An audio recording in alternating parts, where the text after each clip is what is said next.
सभी को नमस्कार, शुभ दिन। आज का दिन जो हम आज एकलव्य विश्वविद्यालय दमोही के जैन एवं प्राकृत अध्ययन विभाग द्वारा एवं संस्कृत विभाग, हिंदी विभाग द्वारा आयोजित व्याख्यान माला में तृतीय दिवस में एकत्रित हुए हैं। मैं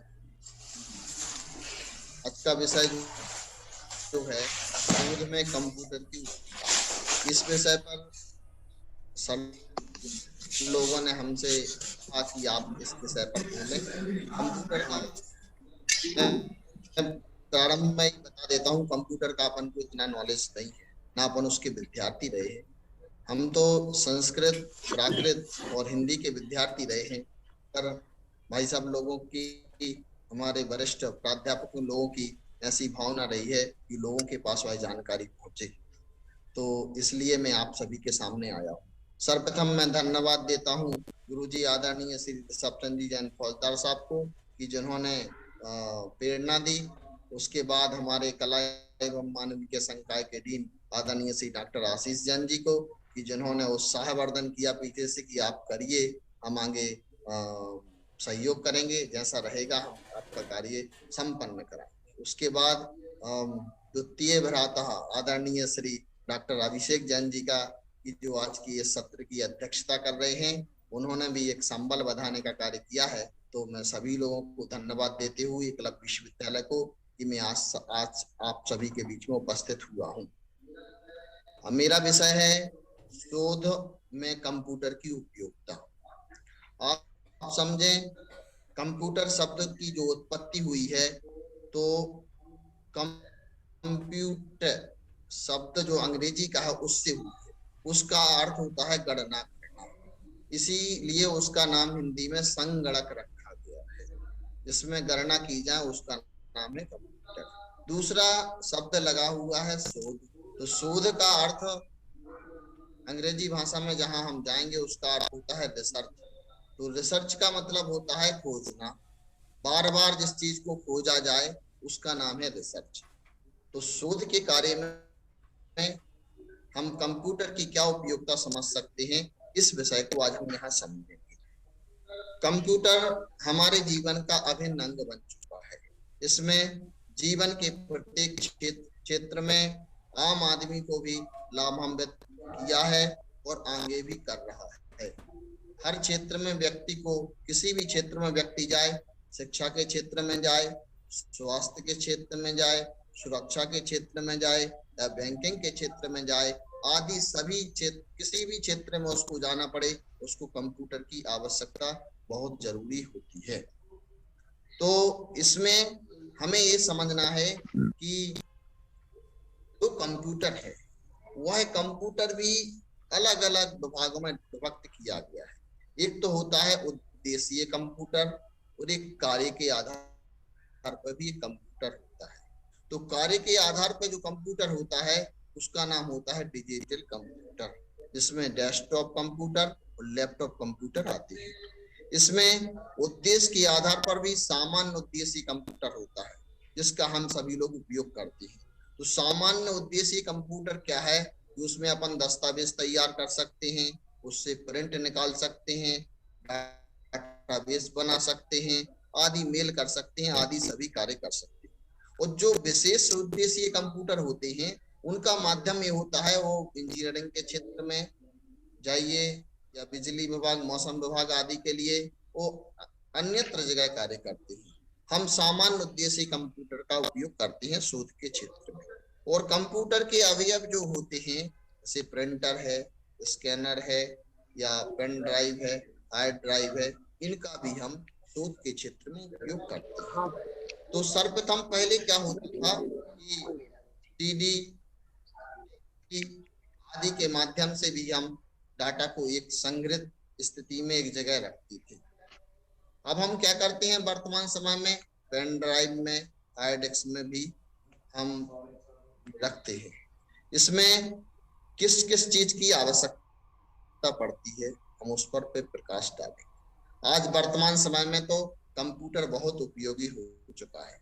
उसमें हम देखें कि मोबाइल भी एक मिनी कंप्यूटर के रूप में हमारे सामने आया है।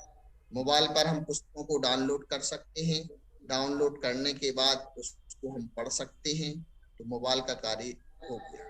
मोबाइल पर ऐप भी आने लगे हैं, ऐप के माध्यम से ही हम शोध कार्य कर सकते हैं। फेसबुक के माध्यम से पढ़ाई कर सकते हैं, कई क्लासें फेसबुक के माध्यम से लगाई जाती हैं। अलग अलग वेबसाइटें भी हैं, वेबसाइट पर जाकर के हम अपने कार्य के लिए एक प्रगति रूप दे सकते हैं। यूट्यूब चैनल भी अनेक बनाए गए हैं, अनेक ऐसे साधन हैं जिनसे हम जानकारी प्राप्त कर सकते हैं। इसी तरह डिजिटल लाइब्रेरी भी अनेकों हो गई हैं, जिनके माध्यम से हम अपना अध्ययन, अध्यापन एवं अपने शिक्षक शैक्षणिक कार्य कर सकते हैं। संस्कृत के अध्ययन के लिए सबसे अच्छा एक ऐप है शोध गंगा नाम, जिस पर जाकर के हम संस्कृत का अध्ययन सुचारू रूप से कर सकते हैं। दूसरा, प्राकृत जैन आगम के लिए डॉक्टर पुलक जी जैन गोयल द्वारा ग्रुप चलाए जाते हैं, उसके माध्यम से आप प्राकृत का अध्ययन कर सकते हैं। ये अध्ययन की, अब इसमें क्या है कि एक शिक्षा के क्षेत्र में जो अध्ययन की बात आई, तो शिक्षा के क्षेत्र में अध्ययन इंटरनेट के माध्यम से सुलभ हो गया। व्यक्ति कहीं भी रहे, शिक्षक कहीं भी रहे, देश के किसी भी कोने में रहे, उधर जाकर के कक्षाएं ले सकता है। और कई प्राचीन समय ऐसा था कि कई शिक्षक एक्टिव होते थे, जिनके पास कलाएं होती थी, मगर वो अपनी कलाओं को सामने प्रदर्शित नहीं कर पाते थे। तो कंप्यूटर ने या इंटरनेट ने इतना माहौल बदल दिया कि वो है अपनी वीडियो बना करके अपनी कला का यूट्यूब पर अपलोड कर देंगे, लोग उसको देखते हैं, अपनी कला का भी प्रचार होता है। ये कंप्यूटर का है। कंप्यूटर के माध्यम से हम ग्राफिक्स, वीडियो, एनिमेशन आदि की तैयारी भी कर सकते हैं, वो भी बना सकते हैं। इसी के लिए ई पत्रिकाओं का भी माध्यम है, जिसके माध्यम से हम जानकारी प्राप्त करा सकते हैं। तो इंटरनेट की सुविधा हमारे जीवन में एक नया मोड़ लाई है, इसके लिए हमें अपने जीवन में अंगीकार करना चाहिए।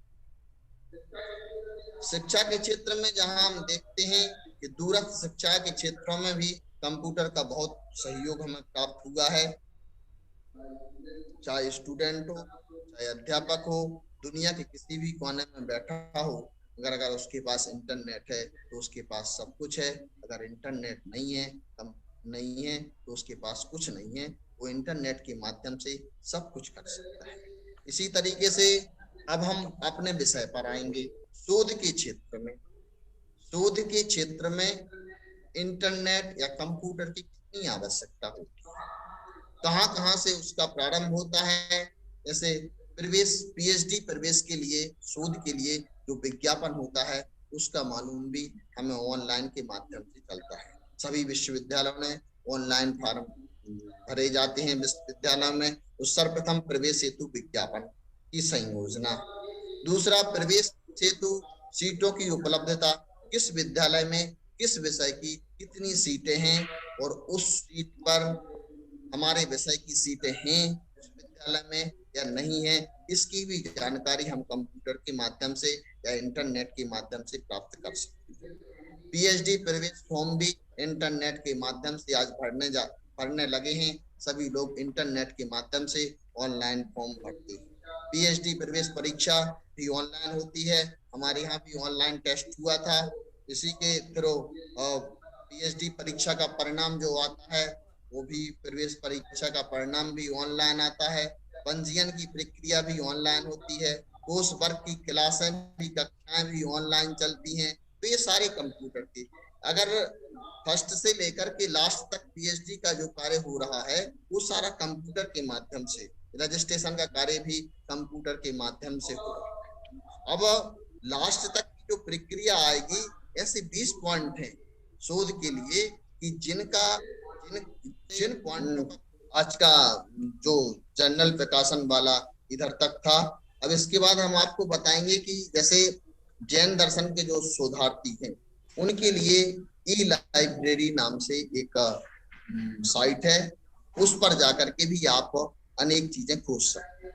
तो ई लाइब्रेरी, जैन ई लाइब्रेरी, जैन ई लाइब्रेरी। तो जैन ई लाइब्रेरी के माध्यम से भी आप, जैन विद्यार्थी, उसमें संस्कृत की भी अनेक पुस्तकें डली हुई हैं, तो उसको भी आप देख सकते हैं। यहाँ हम देखेंगे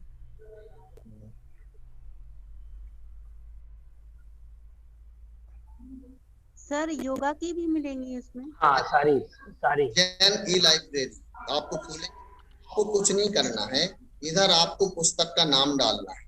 पुस्तक का नाम जैसे श्रमण हम डालेंगे, पुस्तक का नाम डालेंगे, सर्च कर देंगे, तुरंत सामने पुस्तक अपने आप उपलब्ध हो जाएगी। इसकी विशेषता ये है कि इसमें पहले सर्वप्रथम पहले रजिस्ट्रेशन करना पड़ता है। तो न्यू रजिस्ट्रेशन पर जाकर के हम अपना रजिस्ट्रेशन कर लेंगे। उस विषय से संबंधित जितनी पुस्तकें होंगी सामने हमें शो कर जाएंगी। उसका इधर पे जो इसका इंडेक्स रहेगा कि इस पुस्तक में क्या क्या है, वो कम एमबी में है, कितने पेज हैं उस पुस्तक में, उस पुस्तक कितने एमबी में है, ये सारी चीजें हमें यहाँ शो करेंगी। इसको अपन देख सकते हैं। दूसरा, होम पेज पर जाएंगे। होम पर अभी जहां अपन देख रहे थे, इसके होम पर जहां जाएंगे तो ये सारी चीजें दी गई हैं कि इसमें हिंदी बुक कितनी है, गुजराती कितनी है, इंग्लिश बुक कितनी है। जिस पे क्लिक करोगे वो बुकें आपके सामने आ जाएगी। ठीक है। इसके बाद स्मृति ग्रंथ है, डिक्शनरी है, जो सेमिनार्स हैं, जो सारी चीजें आपको इसमें उपलब्ध होंगी। इसमें एक और है कि मैगजीन, जो जैन मैगजीन है, मैगजीन में भी इंडियन है, अदर कंट्री की भी है, यूएसए में भी है, यूके में भी मैगजीन है। इस सारी मैगजीनों की इसकी संख्या इधर शो करेगी। आप ये देखें, इसके यूजर भी 72,000 हैं। इसके जो यूजर हैं 179 देशों में यह है। टोटल विजिट लोग कर चुके 2 लाख के करीब लोग कर चुके हैं। इसमें फाइल्स डाउनलोड जो हो चुकी हैं इतनी, और इसमें वेबसाइट में जो बुक वगैरह 10,000 के करीब बुकें हैं, सामने आपको दिख रहा है। मैगजीन भी 5,000, आर्टिकल भी 5,000 हैं करीब। इसमें आर्टिकल भी 7,813 आर्टिकल हैं, 5,000 मैगजीन है। ठीक है ना।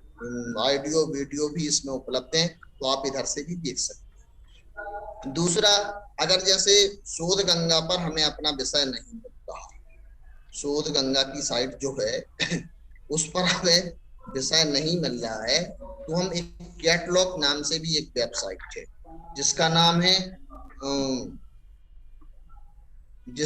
है इंडकैट इन्फो।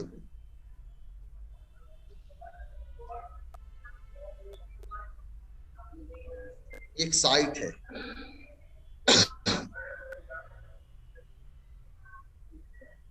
इंडकैट नाम से साइट है। इस पर भी जाकर के, ठीक है ना, इनफिलिप नेट, इस पर भी जाकर के आप, इस पर थीसिसों की संख्या अधिकतर, इस पर क्या है, इस पर 4 लाख के करीब थीसिस हैं, 4.5 लाख। ये आपके सामने खुल जाएगी, इसको क्लोज करेंगे, क्लोज हो जाएगी। फिर इसके साथ इसमें सारी चीजें शो करेंगी, बुक कितनी है, थीसिस कितनी है, सारी संख्या इधर शो कर रही है। आपको ओनली सब्जेक्ट डालना है। देखो ये टोटल जो बुक की संख्या है, इसमें 1,67,67,00,000 के करीब है।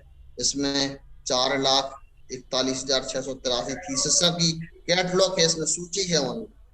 ठीक है ना। इसके बाद इधर ये है कितनी यूनिवर्सिटियों का इन्होंने सहयोग लिया, तो 444 यूनिवर्सिटियों का सहयोग लिया। इस तरीके से आप देख करके और ये सारी चीजें इधर से कर सकते हैं। जैन ई लाइब्रेरी के माध्यम से, आदि अन्य सोर्सों के माध्यम से भी कर सकते हैं। ऐसी अनेकों साइटें हैं जिसके माध्यम से, डिजिटल लाइब्रेरी ऑफ इंडिया करके भी एक साइट है, जिस साइट के माध्यम से आप अपना कार्य कर सकते हैं। उसी में जैन जिनवाणी करके भी एक है, अधिकतर है, सब साइटों के माध्यम से सब हैं, तो आप इनके माध्यम से आप अपना कार्य कर सकते हैं। अब आगे अगर किसी को साइट में सर्च करने में या कोई साइट का नाम नहीं आ रहा है या सर्च करने में कोई दिक्कत आ रही है, तो आप हमसे भी कांटेक्ट कर सकते हैं। मेल के माध्यम से भी आप पूछ सकते हैं। और कोई पुस्तक अगर आपको नहीं मिल रही है तो आप साइट पर जाकर के पहले उधर से देखें। अगर साइट के स्रोत से आपको उपलब्ध नहीं हो रही है तो आप जाकर के एक बार हमसे पूछ सकते हैं, हम आपको पुस्तक उपलब्ध करा देंगे। इसी के साथ समय हो रहा है, अभी अध्यक्ष के वक्तव्य भी हम सभी लोगों को सुनना है, अब आप सभी की अनुमति चाहेंगे कि हम आज से यहीं विराम, कभी और देखा जाएगा, इससे संबंधित हम जानकारी आगे प्राप्त कर सकेंगे। सभी ने बड़े मनोयोग से सुना, सभी के धन्यवाद। सर हाँ सर बताइए। इंडकैट हाँ encryptnet.ac.in, क्या इस वेबसाइट से सिर्फ किताबों की नाम जाना जा सकता है या किताब डाउनलोड भी कर नहीं, सकता? देखिए इसमें आप किताबों के नाम, उसकी विषय वस्तु, उसका सारांश, उसमें क्या क्या वर्णन है, वो आप डाउनलोड इसमें जान पाएंगे। तो आपको ई पुस्तकालय पर वही टाइटल डाल करके आपको डाउनलोड करना होगा, ठीक है ना। वहां से आपकी सारी पुस्तक डाउनलोड हो जाएगी, ठीक है। Thank you. हाँ, थैंक यू। और कोई किसी का सर मैं चार चार बताए हैं आज सर ने साइट, श्वेत गंगा, इंडिकैट, जैन लाइब्रेरी और जिनबारी। ई लाइब्रेरी, हाँ सर, ई लाइब्रेरी, 5 चीजें बताई हैं सर ने आज। ई पुस्तकालय इसके माध्यम से और भी शोध के लिए एक शोध सिंधु है, शोध सुधी है, शोध गंगा है, ठीक है, एन लिस्ट करके भी है, ऐसी वेबसाइट शोध के लिए हैं। तो शोध के माध्यम से आप उन वेबसाइटों पर जाकर के भी देख सकते हैं। सभी शोधार्थी ध्यान दें, अभी तो हमने एक सेशन स्टार्ट किया है, शुरुआत थी। अभी हम आप लोगों को प्रत्येक विषय से संबंधित जो उनसे संबंधित जो जानकारियां वेबसाइट के माध्यम से मिलना है या मिलेंगी या उपलब्ध है, उनके विषय में हम आपको एक लेटर भी देंगे। और हो सकेगा तो हम लोग एक एक सेशन उनके एक्सपर्ट, हम अपने विश्वविद्यालय के एक्सपर्ट और आउटसाइडर एक्सपर्ट जो भी हमारे विजिटर्स प्रोफेसर हैं, उनके माध्यम से हम आपको ज्ञान इसका प्रदान करवाएंगे, ठीक है ना। और कोई महानुभाव इसके बाद हम सीधा अब जुड़ना चाह रहे हैं अध्यक्षीय उद्बोधन के लिए, क्योंकि हो चुका है। और अब मैं निवेदन करूंगा हमारे एकलव्य विश्वविद्यालय दमोह के हिंदी विभाग के विभाग अध्यक्ष डॉक्टर अभिषेक कुमार जी जैन। आप बहुत अच्छे साहित्यकार हैं और सबसे बड़ी विशेषता यह है कि आप आंसू कवि, आप वातावरण को देख करके, परिस्थितियों को देख करके कविताओं का निर्माण तुरंत के तुरंत करने में सक्षम है। और हिंदी साहित्य में आपने बहुत बहुत कार्य किया है और साहित्य को बढ़ाने में निरंतर आप संलग्नशील रहते हैं। तो मैं निवेदन करता हूँ डॉक्टर अभिषेक कुमार जी जैन साहब से कि आप इस कार्यक्रम की अध्यक्षता आपने निर्वाहित की है, तो अब आप अपना अध्यक्षीय उद्बोधन और सारांश और उसकी समीक्षा आप प्रदान करें और हम कृतार्थ करें। सबके लिए नमस्कार। मैं डॉक्टर अभिषेक जैन, HOD हिंदी विभाग, एकलव्य विश्वविद्यालय दमोह। सबसे पहले तो साधुवाद ज्ञापित करना चाहूंगा श्रीमती डॉक्टर सुधा मलैया जी के लिए, उनकी पुत्र वधू पूजा जी, रति जी, हमारे कुलपति पवन जी और प्रफुल्ल शर्मा जी। और सबसे बड़ा साधुवाद देना चाहूंगा मैं निधि असाटी जी के लिए। जिन पॉइंटों का कार्य, जिन बिंदुओं पर कार्य हो रहा है, वह इंटरनेट के माध्यम से कार्य हो रहा है। तो आज कंप्यूटर एक हमारे लिए बहुत उपयोगी बन गया है, जिसमें हम समझें PhD हेतु रजिस्ट्रेशन या पंजीयन स्थायी रूप से जो किया जाता है, उसकी प्रक्रिया भी ऑनलाइन। विषय का चयन अभी हम आगे बताएंगे कि विषय का जब हम चयन करते हैं तो पुस्तकें या शोध प्रबंध हम कैसे खोज सकते हैं, उसको भी साइट पर आपको बताया जाए।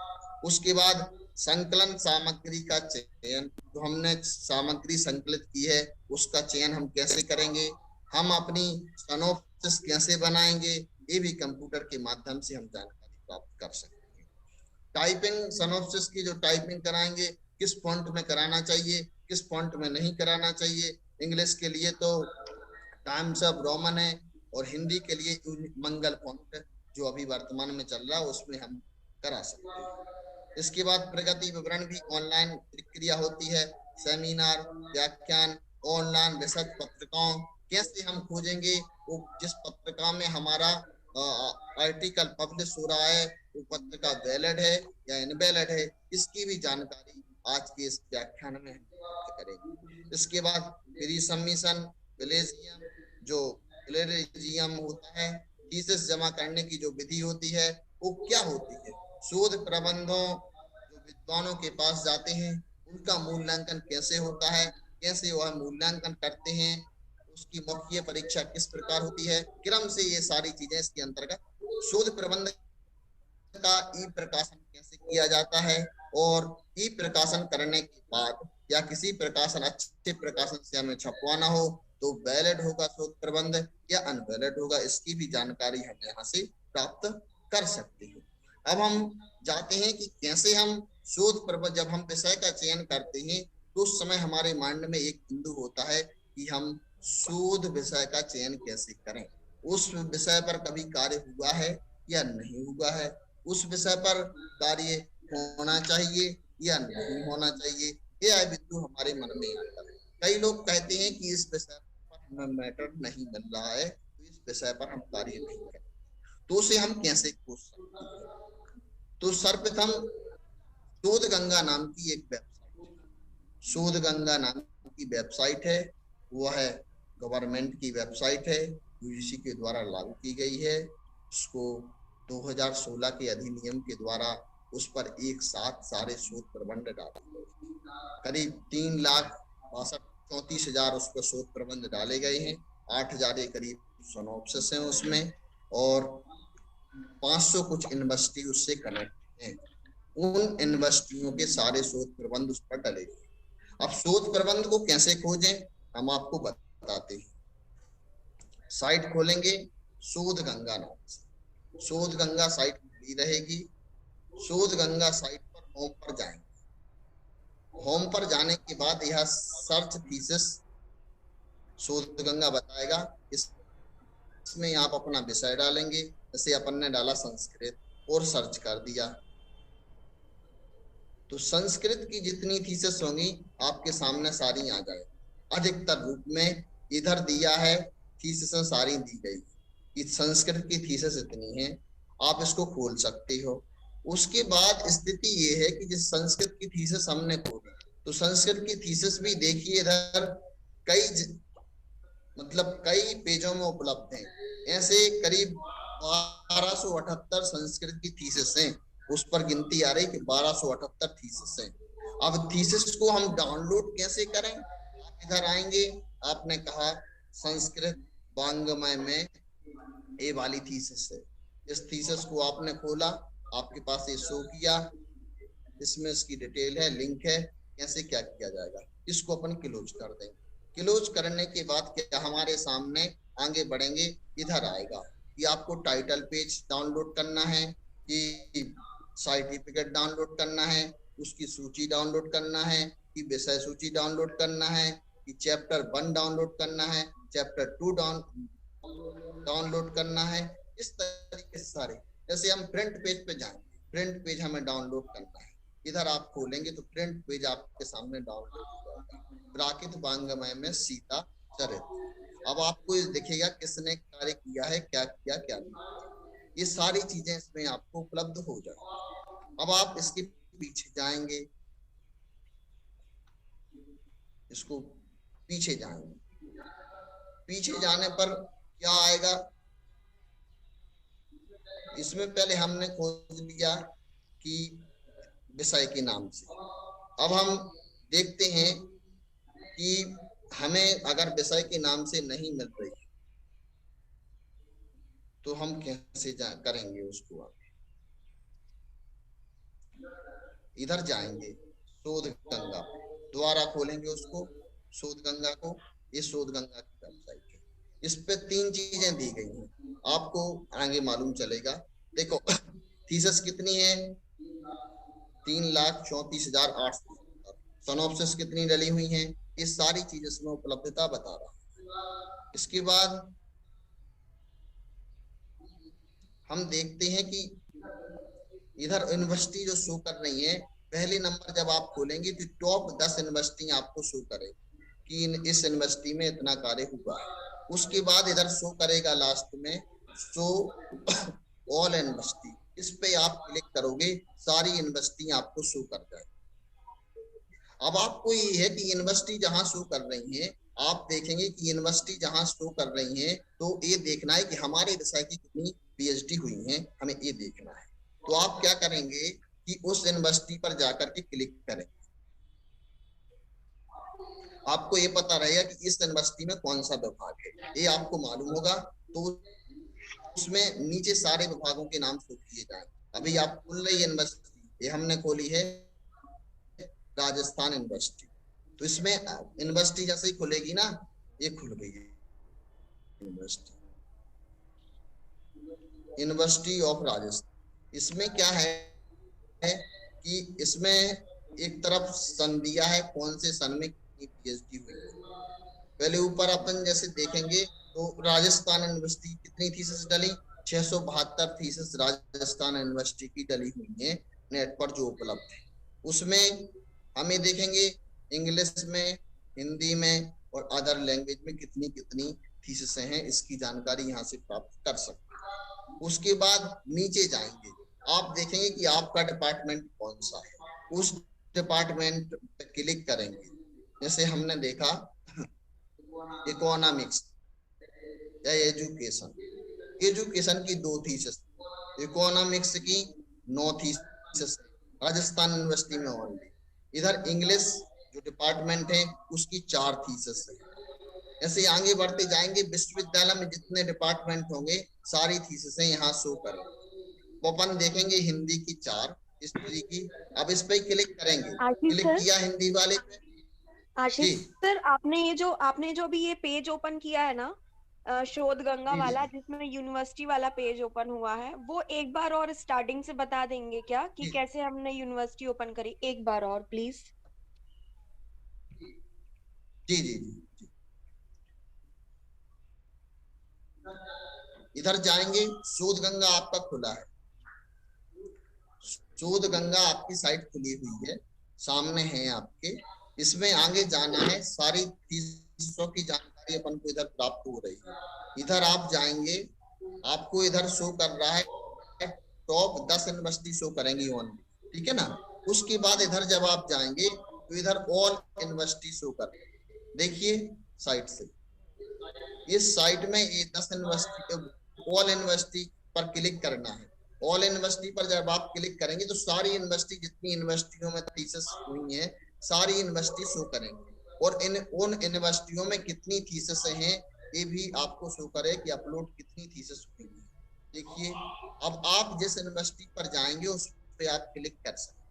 आप देख लीजिए कौन सी यूनिवर्सिटी पे जाना है आपको। जैसे हम इधर गुजरात यूनिवर्सिटी में, गुजरात विद्यापीठ के क्लिक किया, उस पर 534 थीसिसें हैं। अब जैसे गुजरात यूनिवर्सिटी की साइट अभी खुल रही है, उस पे ऊपर शो हो जाए कितनी थीसिसें उसमें उपलब्ध हैं, जो हम एक प्लेटफॉर्म पर एकत्रित करके हमें रखते हैं। मैं अपने गुरुजी ऋषभ चंद्र जी फौजदार, हमारे सहयोगी डॉक्टर आशीष जी शिक्षाचार्य संस्कृत विभाग, राज्य के मुख्य वक्ता डॉक्टर आशीष जी प्राकृत एवं जैन दर्शन विभाग, समाज शोधार्थी और उसके अलावा प्रबुद्ध वर्ग जो भी हमसे जुड़ा हुआ है। आज डॉक्टर आशीष जी ने हमें बहुत अच्छी जानकारी दी। उन्हें शोध के क्षेत्र हमें बताया, उस शोध के क्षेत्र में कंप्यूटर विज्ञान का क्या उपयोग है या कंप्यूटर के किस प्रकार से अनुप्रयोग हो सकते हैं। आज सारा विश्व ऑनलाइन प्लेटफॉर्म को उपयोग कर रहा है। स्टूडेंट हो, विद्यार्थी हो, शोधार्थी हो, या यूं कहूं प्राध्यापक, सहायक प्राध्यापक, सभी प्रतिदिन अपने अपने मोबाइल पर और मोबाइल का उपयोग निरंतर करते आ रहे हैं। हमारे डॉक्टर साहब ने ऑनलाइन पंजीयन से लेकर के प्रकाशन तक सारी विधि और सारी प्रक्रिया को क्रमशः उन्हें बताया कि पंजीयन कैसे करना है, विज्ञापन कैसे आएगा, संदर्भ ग्रंथ सूची कैसे हम देख पाएंगे, और सबसे बड़ी बात उन्होंने ये बताई कि विषय की योजना, कि विषय की योजना हमें किस प्रकार से बनाना चाहिए। सभी शोधार्थियों के लिए सबसे पहले जो विषय निर्धारण करना होता है एक बहुत बड़ी समस्या होती है।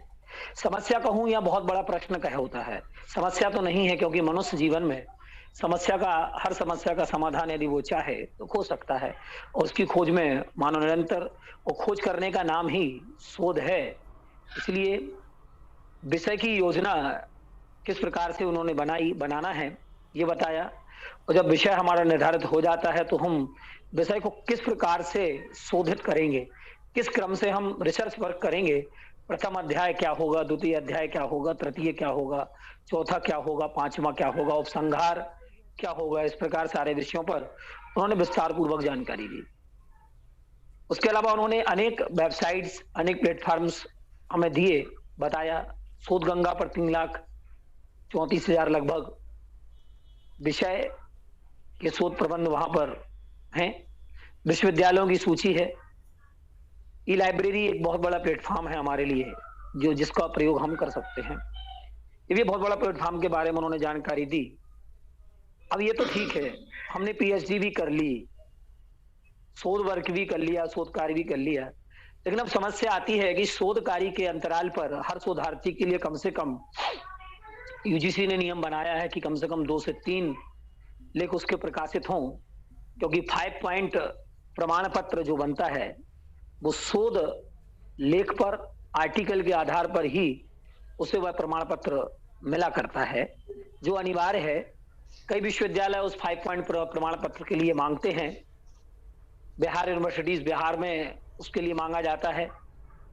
या आपको संलग्न करना है तो जो आप लेख प्रकाशित कराएंगे वह हमारे पीएचडी के बाद का कार्य का एक बहुत बड़ा चरण होता है, या पीएचडी के अंतराल पर किए गए शोध कार्य और प्रकाशन के कार्य को हमारे लिए प्रकाश में लाता है। तो उस समय हमें ये निर्धारण करना है कि हमें किस पत्रिका में अपने शोध को प्रकाशित करना है। कई विद्यार्थी ऐसे भी होते हैं जिनके पास आर्थिक स्थिति कमजोर होती है, या यूं कहूं कि आर्थिक स्थिति या उसका वहन नहीं कर पाते हैं, तो उसके लिए वह ई लाइब्रेरी के माध्यम से, जो इन्होंने बताया, यूजीसी में रिसर्च जर्नल, तो कुछ फ्री जर्नल प्रकाशित करते हैं, कुछ राशि लेकर के प्रकाशन होता है। लेकिन मूल बात यह है कि जो यूजीसी से रिलेटेड हों उनमें यदि हम शोध का प्रकाशन करते हैं तो उसकी पॉइंटिंग, उसकी नंबरिंग हमारे पास, वो हमारे लिए उपयोगी होता है। इसलिए ये विशेष जानकारी इन्हें दी और इन्हें पीएचडी टॉस पत्रिका के नाम पर, पीएचडी के नाम पर बताई। जैन दर्शन की जैन लाइब्रेरी बता दी, और भी 4.5 लाख एक कैट के नाम से इन्होंने भी 4.5 लाख उसमें शोध प्रबंध हैं। डिजिटल लाइफ, शोध सिंधु, जिनवाणी। यह बात तो हो गई सारे विषयों को एकत्रित करने की, लेकिन मैं यह कहना चाहूंगा कि इन सब के पीछे यदि हमारे अंदर जिज्ञासा है कुछ करने की, तब ये वेबसाइट काम की है। अन्यथा हम शोध कार्य नहीं कर सकते। शोध कार्य के लिए एक जज्बा और जुनून हमारे लिए होना चाहिए, और मुख्य अंग है शोधार्थी। शोधार्थी के साथ ही साथ उनको मार्गदर्शन देने वाला वह गाइड, को गाइड, और उनका आपसी सामाजिक वातावरण और उनकी सोच, ये यदि हमारे लिए बहुत अच्छे मिल जाते हैं तो हमारे शोध कार्य में बड़ी सरलता, जटिल से जटिल समस्याएं बड़ी सरल हो जाती हैं। शोधार्थी यदि अपने शिक्षक का सम्मान करे, प्राध्यापक का सम्मान करे, और प्राध्यापक का कर्तव्य यह है कि वह अपने शोधार्थी के लिए समय पर शोध वस्तुएं, शोध पाठ्य सामग्री उपस्थित कराए, उनके लिए शोध की एक नई दिशा प्रदान करे, और वह स्वयं शोध में संलग्न हमेशा हो, तो वह बात बहुत अच्छी बनती है और शोध को नई दिशा मिल जाती है। मैं भी जब शोध कार्य कर रहा था तो मैं भी कुछ समय के लिए, मेरे मन में ऐसा लगा कि मैं करूं या ना करूं, करूं या ना करूं, लेकिन उसके बाद मेरे प्राध्यापक, गाइड ने मुझे बुलाया, घर बुलाया, और मुझे प्रेरित किया कि नहीं, तुम शोध कर सकते हो, तुम्हें करना चाहिए। तो वह प्रेरक तत्व मुझे आज भी याद रहता है। ऐसे ही प्राध्यापकों से भी मेरा निवेदन होगा कि हम सभी शोधार्थी के लिए कोऑपरेट करें, या यूं कहो कि उनके लिए हम पाठ्य सामग्री, शोध की दिशा, शोध के विषय पर हम निरंतर परामर्श करते रहें। निश्चितता आज का ये संपूर्ण विषय सबके लिए लाभान्वित करने वाला विषय रहा होगा और रहा ही है, क्योंकि इसमें विभिन्न विश्वविद्यालयों, रिसर्च पेपर, पब्लिकेशंस आदि जो 4 चरण हैं, उन सभी चरणों पर विशिष्ट तौर पर हमारे डॉक्टर आशीष जी प्राकृताचार्य कहें या जैन दर्शन के विभाग को आप संभाल रहे हैं। इसमें एक बात और है कि हम इसमें शोध की दिशाएं, शोध किस प्रकार से या शोध की दिशाएं या सह संबंध कैसे है, इस विषय पर भी हम आगे आपके लिए बताएंगे कि हिंदी, प्राकृत, संस्कृत या इकोनॉमिक्स या राजनीतिक शास्त्र, इन दो कनेक्टिविटी संबंध, दो कनेक्टेड विषयों को हम कैसे जोड़ करके शोध कर सकते हैं, यह भी एक बहुत बड़ा विषय रहेगा। और अंत में मैं यही कहना चाहूंगा कि आपने जो ऑनलाइन प्लेटफॉर्म पर आज और कंप्यूटर की उपयोगिता के साथ साथ आपने उसका एक विशिष्ट उपयोग बताया कि किस तरीके से हम शोध करें या ना करें, उसके बावजूद भी यह हमारे लिए उपयोगी प्लेटफॉर्म रहेगा, हम ज्ञान को निरंतर बढ़ा सकते हैं। मैं सभी के लिए शुभकामना देना चाहूंगा, आशीर्वाद चाहूंगा ऋषभचंद जी फौजदार साहब से, और निरंतर ये हमारा विभाग इसी तरीके से यह कार्य संपादित करता रहे। स्वामी विवेकानंद के दिवस पर आज आपने ये क्रांतिकारी और एक बहुत अच्छे तरीके से आपने वैचारिक संतुलन को रखते हुए वैचार में क्रांति उत्पन्न करने के लिए कम से कम सुगबुगाहट तो होगी। शोधार्थी सोचेगा, प्राध्यापक सोचेंगे कि अरे हाँ, ये विषय तो बहुत अच्छा है, इस पर हमें कुछ और सर्च करना चाहिए। तो आपकी रिसर्च यही ना रोके केवल 4-5 वेबसाइट पर, आप कुछ और सर्च करके लाइएगा, हमें भी बताइएगा कि सर ये और वेबसाइट्स हैं, इनका उपयोग हम शोध पर कर सकते हैं। तो हम एक निश्चित एकत्रित होकर के वह शोध के विषय की और शोध की गंगा हम निरंतर बहाएंगे। सभी को नमस्कार, धन्यवाद। एक गुजरात विद्यापीठ खुल गया। गुजरात विद्यापीठ में 534 थीसिस है।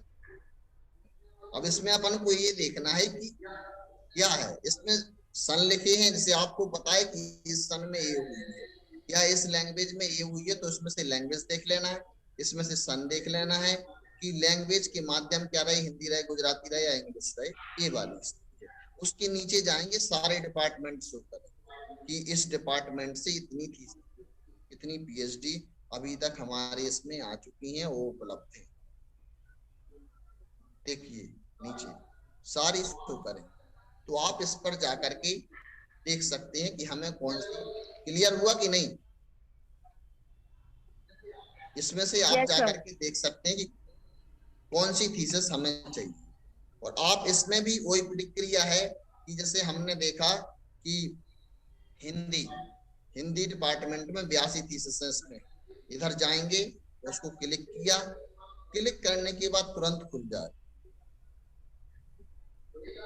खुलेगा तो तुरंत उसमें शो करेगा कि किसके अंडर में कौन सी पीएचडी किस विषय पर हुई है। ये कर गया 82 थीसिस, ठीक है। इसमें नीचे शो कर रहा है किसके अंडर में, देखो ये लिखा कथा साहित्य में नारी एक अनुशीलन, किसने, सोमवती के कथा साहित्य में नारी एक अनुशीलन। इसको जैसे ये सारी करेंगी, अगर आपको सारी नहीं देखेंगी 82 तो नेक्स्ट करते जाना, नेक्स्ट का इधर ऑप्शन, नेक्स्ट करेंगे तो आपको तुरंत आगे बढ़ जाएंगे और तुरंत और जो भी जितने शोध रहेंगे वो सारे आपको दिख जाएंगे। आप इस पर जैसे क्लिक करेंगे तो वही प्रक्रिया इसमें भी है कि आपको सारी चीजें शो हो जाएंगी। फिर आपको क्या करना है, वो डाउनलोड करने की वही प्रक्रिया है इसमें भी। इसमें क्या करना है, इधर अपन ने खोला, इधर गए, अब इसका अपन को क्या देखना है, इसकी पहले टॉप टाइटल देखना, टाइटल के लिए इधर क्लिक कर दिया, चैप्टर्स जो है ना इधर से देखना है।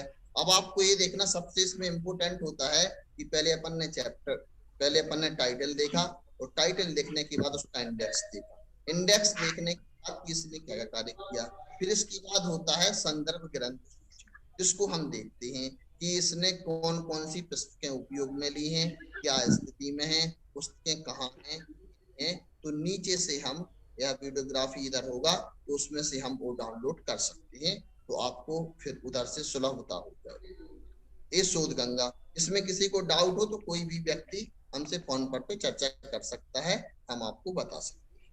ये शोध गंगा की बात हो गई। अब शोध गंगा के बाद में जैसे आपके पास ये देखें आप कि हमारे पास शोध गंगा की थीसिसें आ चुकी हैं और थीसिस में से हमने अपनी संदर्भ ग्रंथ सूची खोज ली है और हम देख रहे हैं कि कौन कौन सी पुस्तकें हमें उपयोग में आ रही हैं। आपने एक कागज पर उनको लिख लिया या अपने लैपटॉप में फीड कर लिया। उसके बाद क्या करना है, पुस्तकें खोजें तो कैसे खोजें? पुस्तकें खोजने के लिए भी एक ई लाइब्रेरी है, ई लाइब्रेरी। तो ई लाइब्रेरी के माध्यम से भी हम पुस्तकें खोज सकते हैं। हम आपको खोल करके बता रहे हैं कि उसमें कैसे खोज सकते हैं आप ई लाइब्रेरी के माध्यम से पुस्तकें। ई लाइब्रेरी, ई पुस्तकालय, ई पुस्तकालय आप डालेंगे तुरंत आपको सारी चीजें शो कर, ई पुस्तकालय।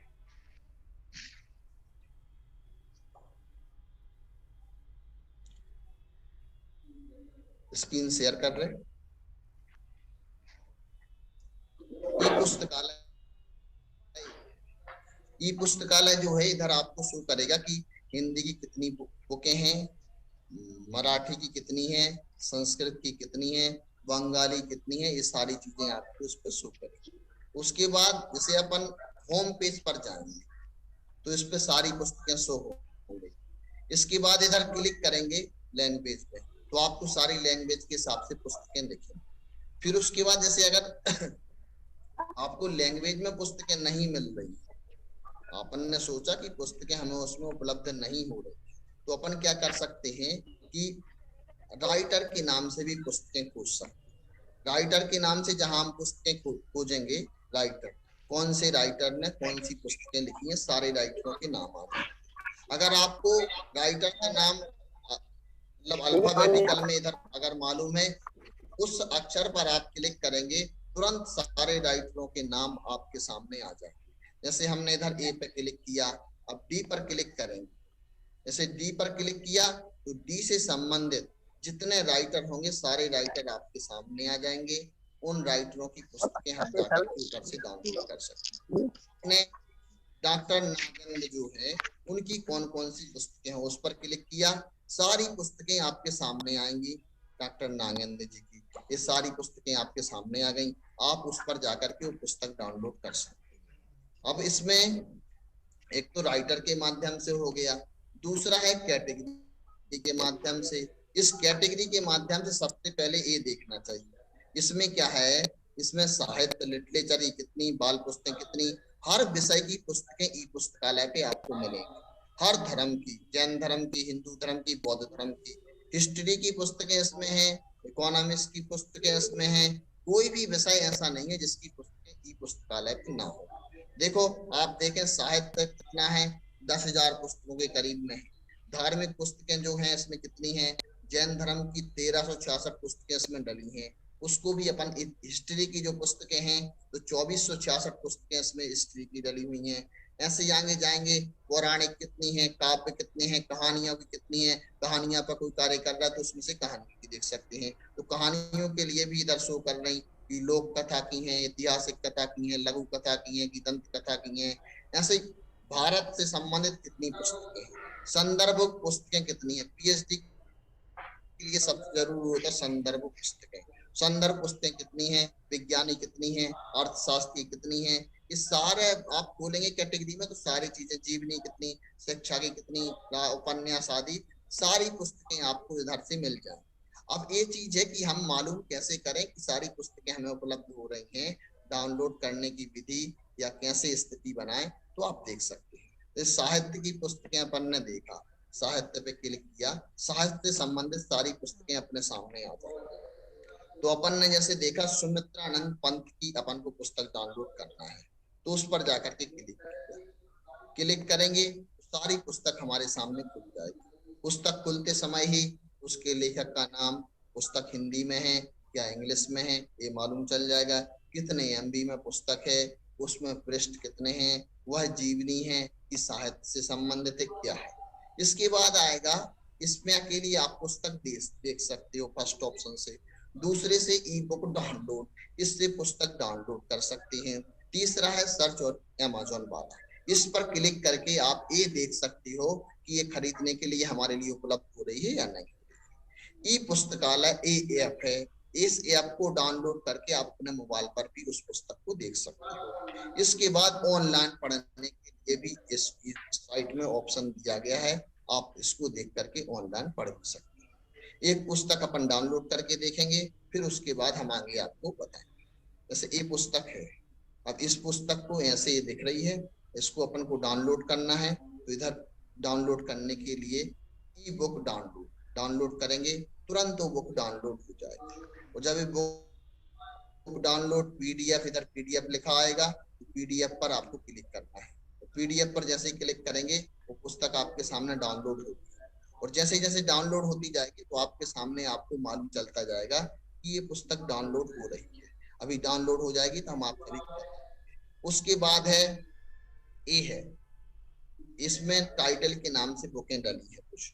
माई बुक, अगर आपको अपनी बुक, ठीक है ना, आपको कोई बुक सर्च करना हो तो कर सकते हैं। सेंड बुक में ये है कि आपने कोई अच्छी चीज पुस्तक तैयार की है, अगर आपको वो आप ई पुस्तकालय पे डलवाना चाहते हैं कि लोगों के काम में आए, इस तरीके से सब कुछ हो, तो इस पर जाकर के आप अपनी पुस्तक को उधर सेंड कर सकते हैं। इसमें मेल आईडी भी दी गई है और उसमें सारे चीजें, नियम लिखे हुए हैं, इसके माध्यम से आप अपनी पुस्तक उधर भेज सकते हैं। लॉगिन आईडी भी उपलब्ध है क्या? हाँ, सारी चीजें उपलब्ध। इंग्लिश की नहीं मिल रही सर, लिटरेचर की, इंग्लिश लिटरेचर की इसमें थोड़ी। रवि मोहन जी मिलेगा। आज के इस कार्यक्रम के अध्यक्ष डॉक्टर अभिषेक कुमार जैन साहब, आपने बहुत अच्छी समीक्षा से समीक्षित किया इस वक्तव्य को। कल हिंदी साहित्य में शोध की संभावना विषय पर एक वक्तव्य संपन्न होगा जो आज के अध्यक्ष डॉक्टर अभिषेक कुमार जैन हैं, उनके माध्यम से मैं आज ही निवेदन कर लेता हूं आपसे कि कल आपका वक्तव्य हमारे विश्वविद्यालय में हिंदी विभाग की ओर से संपन्न होना है। समस्त शोधार्थियों के लिए सूचना है, केवल ये हिंदी विषय को ही संबद्ध रख करके नहीं बताएंगे, ये समस्त विषयों में शोध की संभावनाएं क्या है इस विषय पर भी कल प्रकाश डालेंगे। और कल की अध्यक्षता के लिए मैं आज से ही हमारे बीच में मध्य में उपस्थित प्रोफेसर ऋषभ चंद्र जी फौजदार जी साहब से निवेदन करूंगा, कला एवं मानविकी संकाय के पक्ष की ओर से, कि कल की अध्यक्षता का भार आप ग्रहण करें। और आज के जो वक्ता रहे डॉक्टर आशीष जी जैन साहब, मैं उनसे चाहूंगा कि आप कल की संयोजना और कल का संचालन आप संभालें, कार्यभार को देखें, ये मेरी भावना है। साथ में मैं आपको एक बात और कहना चाहूंगा, अध्यक्षीय उद्बोधन के बाद उद्बोधन नहीं होता है, फिर भी हमारे पास थोड़ा भी 5-7 मिनट का समय है, तो मैं केवल आपसे शोध की कक्षा के विषय में चर्चा करना चाहूंगा। हम जुड़े हैं प्लेटफॉर्म से, तो समय का हम उपयोग कर लें। मैं समस्त शोधार्थियों को एक बात और कहना चाहता हूँ कि आप इन वेबसाइट का तो सहारा लें, ये आपके लिए सहायक होगी। साथ में आप सभी लोग अपने अपने विषय की से संबंधित साहित्य का अध्ययन भी प्रारंभ कर दें। ये जो लेक्चर हमने रखे हैं, वक्तव्य रखे हैं, जो रोज वक्तव्य हो रहे हैं, अब ये श्रृंखला यही नहीं रुकनी है, ये श्रृंखला निरंतर चलती रहेगी पूरे जनवरी माह में और फरवरी माह में। आपको कंटिन्यू लेक्चर का लाभ मिलेगा, बाहर के विशेषज्ञों का भी आपको लाभ मिलेगा। ये हमें रोकना नहीं है यहाँ, क्योंकि शोध की यात्रा अनंत है। पीएचडी करने के बाद भी ये यात्रा समाप्त नहीं होती। आप सोचें, हम लोग आज भी सोचते हैं, हमारे गुरुजी ऋषभ चंद्र जी फौजदार जी और हमारे और भी गुरुजी लोग जो हैं, चाहे माननीय राधा वल्लभ त्रिपाठी जी हो, डॉक्टर भागचंद्र भास्कर हो, डॉक्टर भागचंद्र भागेंदु जी हो, अथवा डॉक्टर कुसुम भूरिया दत्ता हो, अशोक जी हो, डॉक्टर प्रोफेसर कमलेश जी हो, आनंद जी हो, आनंद प्रकाश त्रिपाठी हो, आनंद प्रकाश जी त्रिपाठी हो, और भी जो गुरु जी हमारे रहे, वो सभी आज तक शोध कार्य में संलग्न है। वो लोग केवल एक ही बात कहते हैं कि शोध की यात्रा अनंत है, और शोध की ये तो केवल हमें उपाधि मिली है कि आप पीएचडी हो गए, लेकिन उस उपाधि का लाभ हमें समाज को निरंतर देना एक सच्चे शोधार्थी का प्रथम कर्तव्य और प्रथम दायित्व है। अतः आप सभी लोग अपने अपने विषय के शोध ग्रंथों को आप पढ़ना प्रारंभ कर दें, जो हमारे आशीष जी ने भी वेबसाइट के माध्यम से बताए हैं, उनका अध्ययन करना प्रारंभ कर दें। और आज ही अभी इस लेक्चर के बंद होने के बाद में, इस क्लासरूम के क्लोज होने के बाद में, आप सभी लोग इस वेबसाइट पे प्रैक्टिकल करेंगे, और आपको अगर कोई समस्या आती है तो आप हमें कॉल कर सकते हैं, अथवा आप ग्रुप पर अभी सूचित कर सकते हैं अपने विभागाध्यक्षों को। विभागाध्यक्षों के माध्यम से हमारे तक बात आएगी, और फिर हम आपके उसके समाधान हम आपको प्रेषित करेंगे। और उसके साथ साथ आप लोग अपनी अपनी जो सिनॉप्सिस है विषयों की, विभिन्न विषयों की सिनॉप्सिस आप बना करके रखें।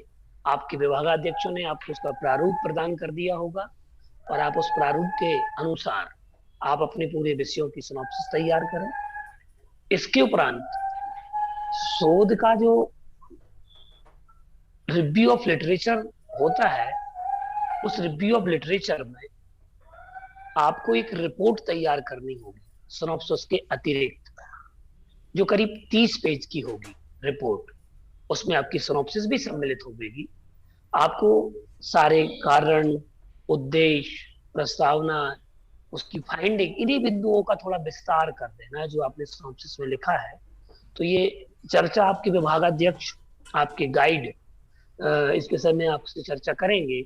समस्त शोधार्थियों के लिए मेरी शुभकामनाएं हैं, मंगल कामनाएं हैं, और मैं आभार पुनः प्रदर्शित करता हूं अपने माननीय कुलाधिपति डॉक्टर सुधा मलैया जी, प्रति कुलाधिपति श्रीमती पूजा मलैया जी, श्रीमती प्रति मलैया जी का बहुत बहुत आभार ज्ञापन करता हूं कि उन्होंने हमारे लिए इस कार्यक्रम की अनुमति प्रदान की, तथा हमारे विश्वविद्यालय के यशस्वी, मनस्वी, तेजस्वी कुलपति प्रोफेसर पवन कुमार जी जैन साहब और प्रोफेसर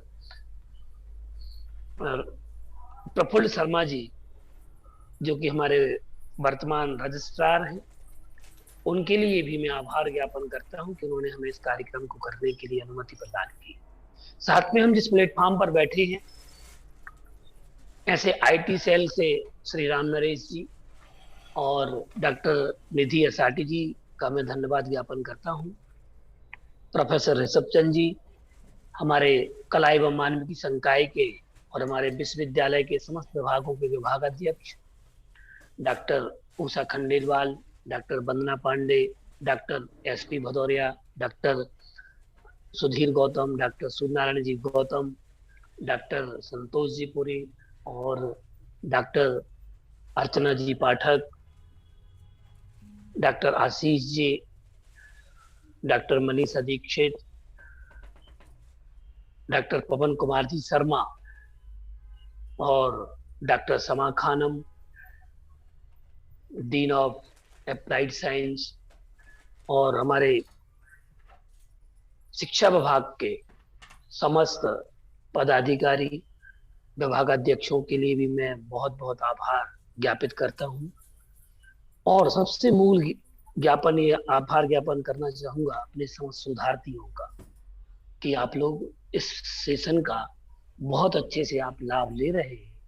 आगे भी मैं यही आशा करता हूं कि, और पूरा विश्वास भी रखता हूं कि आप सब इसी तरह आगे आयोजित होने वाले सत्रों में निरंतर जुड़े रहेंगे। धन्यवाद। और आज के अध्यक्ष डॉक्टर अभिषेक जी, आपके लिए भी आपने अपना मूल्य समय हमें प्रदान किया। कार्यक्रम की व्यस्तताएं बहुत रहती हैं, तो अब आज का सेशन हम यही समाप्त करते हैं इसी धन्यवाद ज्ञापन के साथ। जयतु भारतम, जयतु संस्कृतम, ज्ञान प्राप्तये लक्ष्य संधानम, ज्ञान प्राप्तये लक्ष्य संधानम, इस उक्ति वाक्य के साथ मैं इस सेशन को समापन करता हूँ। नमस्कार साथियों। Thank you sir, thank you so much. Thank you sir.